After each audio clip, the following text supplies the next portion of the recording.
Hi, my name is Drew. Is this A? Okay. Hi, my name is Drew. I'm an addict. Uh, oh yeah, shit. Thank you. I appreciate it. Yeah, Drew, addict. I just really quick want to thank Nancy for the opportunity to give back what was so freely given to me. And whenever I have a chance to do something for Alcoholics Anonymous, it's an honor and a privilege. And I just want to let you guys know that I did nothing to deserve my sobriety this time. I got an opportunity to get sober through the help of other people. It was a miracle. I didn't think I was coming back. I've been in and out for like over shit for almost 18 years. The first time I went to Alcoholics Anonymous, I was 17. Really quick, Miss Roxy, does the swear jar take APT? I'm just joking. So I'm gonna do everything in my power to not swear, but I have like a gutter mouth. Like it's hard for me not to swear. It's hard for me stream of thought, like just thinking and being able to talk. I can really do too well. So hey, please excuse the profanity. If you have kids in here, please take them out because it might get pretty fucked up. Um, so all right. First, I want to identify the importance to me of identifying is understanding that you are like me. If someone's in here and they might feel like, fuck this 12-step stuff, this shit doesn't work. I've been in A before. I come in, I sit in the back of the room, I don't work the steps, I don't have a sponsor, I don't read the book, don't have a home group.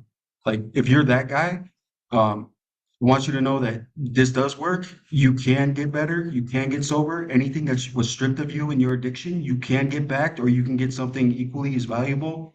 Um, Family members, friends, all that stuff. Like we get the opportunity to make the attempt to try to better ourselves and right our wrongs, and it's a privilege to be able to do that too. I want to thank Fred Brown really quick. Um, Damn, you guys are like family to me. Like I know you don't even know who I am really, and I'm kind of like been gray man, like kind of in the cut. But I see you people. I see the way you conduct yourselves, the way you move with integrity. You're serious about recovery. I've been to programs where the counselors there don't really give a fuck about other people, and they're just doing a job. So I'm just grateful that I ended up here. This is an amazing place.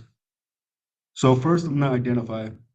Um, First time I went to Alcoholics Anonymous, I was 17. I didn't have shoes. I looked like Freddy Krueger was my dermatologist. I was covered in abscess and sores.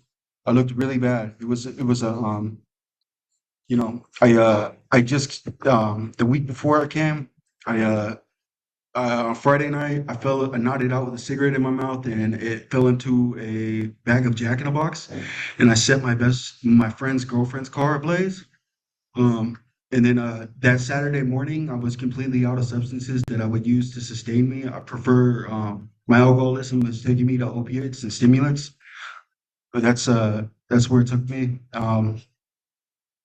And the next day, I get a phone call from my uncle, who I don't speak with too often, and he told me we're gonna spread my mother's ashes that day, and I'm coming down off multiple substances, and I feel so ashamed that I look like I just stated.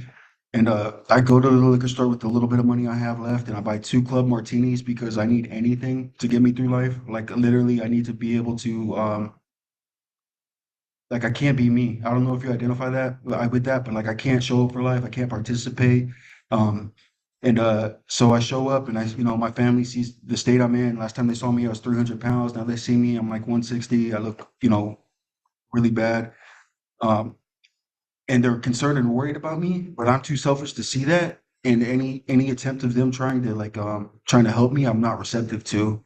And you got to be receptive to help here. Like I have to say I'm wrong. I have to say that I have to admit things like I'm constitutionally incapable of being honest with myself. I'm a derelict. I'm a failure. I abandon the people I love. I I lie to you. I cheat you. I steal from you. I'm just that guy. Like that's what my disease does to me. Okay, so that was the weekend before I first came to Alcoholics Anonymous. That week was a pretty eventful week. By the end of the week, people are looking for me that they want to hurt me pretty bad. I have no shoes. I go in AA. I sit down, I sit in the back of the room, scared. I'm When I first came to AA, I couldn't really look at people, and I couldn't look people in the eye, and I was so ashamed and full of guilt. I felt like survivor's guilt for being alive when a lot of people that were better than me didn't make it. Um, like just good people who had families that loved and cared about them and were a part of society. And you know, this disease got them. And I just felt horrible, man. People would look in my direction and I'd have like a visceral feeling of like I'd back up. My anxiety was really intense.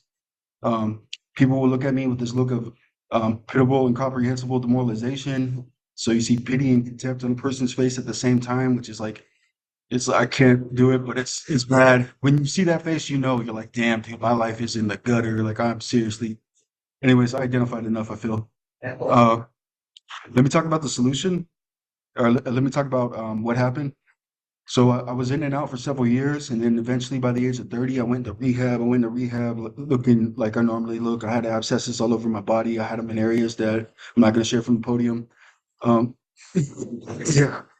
Uh, I, the week, I'm trying to be honest, but I'm trying not to be disgusting. Um, uh, the week before I got into treatment, I woke up in the hospital and I had a catheter in, and I'm immediately thinking of leaving. So I didn't know that the catheter has a balloon in it. And so I managed to get the catheter out, right? And it's a pretty painful experience. And then I look to the left and my arm is handcuffed to the bed. And I didn't realize that. So I was like, that's like pitiful, incomprehensible demoralization to me. Is like when your drugs affect you to the point that you do really stupid things, incredibly stupid things, like sharing that from the podium. Um, yeah, no respect. Um, no, yeah, all right. Well, I'm pretty much burning all my bridges right now, but so at the age of 30, I entered rehab for the first time. I went to Redgate in Long Beach. I'm from Long Beach.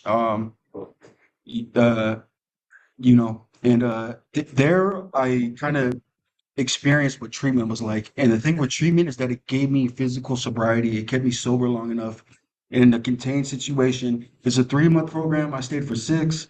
Um, that's I was pretty beat up by the time I got there. They weren't sure if they should take me to the emergency room or if they could admit me. Um, yeah, it really I saw a type of recovery I haven't seen before in tandem with having a sponsor who was miraculous, like a great example today. Like today, I can look around this room and I see people who are a clear-cut example of who to be, how to conduct yourself in treatment, how to conduct yourself in rehab, like, really doing it. Just like a legitimate example of the 12 steps and a walking big book virtually. And I'm grateful today to have those people in my life. Because like I said, I did nothing to deserve this recovery this time, man. Like I thought I was done, I was out. I was really just hoping to just kind of like, um, just like die. Like that's where it gets me. It gets me to the point where I want to die, and I've been wanting to die for years. And I, and for some reason I don't. I just keep waking up and knowing like, damn, I woke up again today. I have to go do something in order to use or in order to drink. Um, but yeah, pretty much I got introduced to this place called the Bellflower Big Book Group, and they're a pretty strict group, and they're like I started to change. I started to change the way I conducted myself, the way I spoke. Everybody there is like a gen. I can recommend you guys to go there. Just pick anybody, and they'll sponsor you, and they'll be an amazing sponsor. It's a really tight knit group. It's like this place. It's a lot like Fred Brown and started to do things. I started to work the steps. I started to admit that I was powerless over my disease and I was powerless over, and my life had become unmanageable. The unmanageability was very clear. I can look at the state of my affairs and understand that they were like light years away from fucked. They were like completely, utterly, just like there was no coming back from it. Like I was like, okay, like I should probably like get a fake, like get change my identity or get plastic surgery or something. Like there's no salvaging this. This is just bad, everything. But yeah, I don't know, man. So I started working the steps, and the steps started to change me, and I saw God in you people. I used to think it was like vapidly narcissistic to think that there was a God or that he would give like any semblance of a fuck about us. Like I used to think that the way I grew up, it was I didn't grow up in a religious household. I grew up the son of 2 addicts. But they both died. They both died in my life while I was pretty young. I went to the foster care system. I ended up living with my uncle after a while, and then I went back to the foster care system. Anyways, so I kind of had like a slanted perception of spirituality. I thought but I saw God in the actions of others, other people, what they were doing, how they were helping me, people who had no reason to help me, who just helped me genuinely out of the kindness of their heart. And I saw that it was like real. And this thing became real to me. Before, I was that guy, like I said, in the back of the room, not working the steps, not reading the book, not having a sponsor. This doesn't work. I have nowhere else to go, so I wash up in AA or NA, and I'm in there, and I'm there for cigarettes, donuts, and coffee because I don't have anything to my name.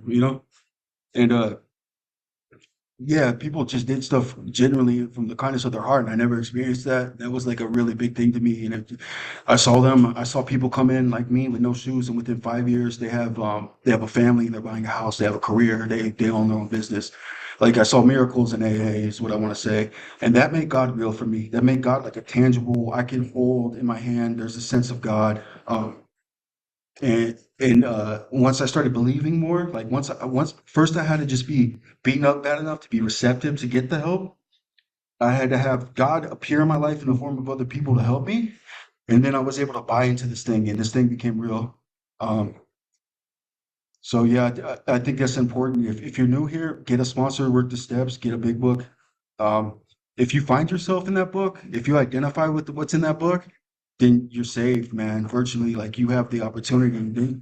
I think of it like there was a time where there was no program, there was no book, and they had no other option, they had no alternative. And now it's like I don't know, we're lucky to live in the time that we do, that this exists. Like I can't stress it enough. Like without AA, I'm literally I have nothing. I'm a horrible person. Like this is a guide for living and rough going. I have people in my life today that like I love and I swear by, like straight up. I do whatever for if it came down to it, not whatever. But yeah, like I'm lucky, I'm privileged.